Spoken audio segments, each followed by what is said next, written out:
Hey YouTube, it's 1280. What's going on? Well, I just wanted to do a quick video real quick. Right now, I don't have an opener installed yet. I will later today.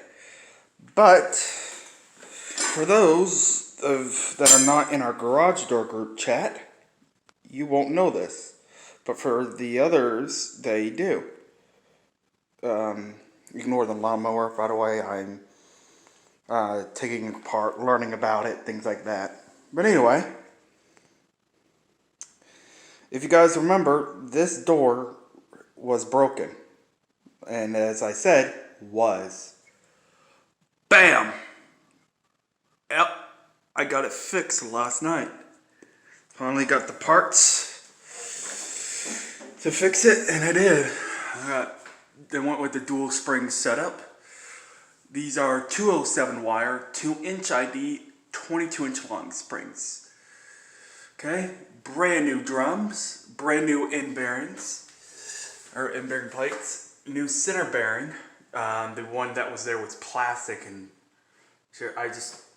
come on, you're relying on it not to just cut your torsion tube in half on a big freaking heavy door. No, I'm going with steel.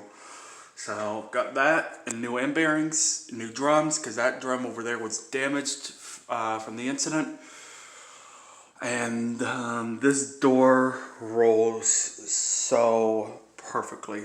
The only thing that didn't get changed is the cables.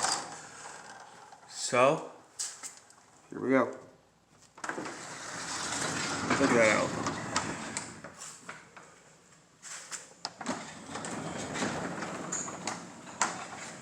She just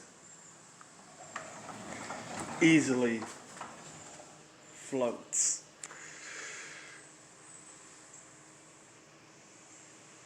So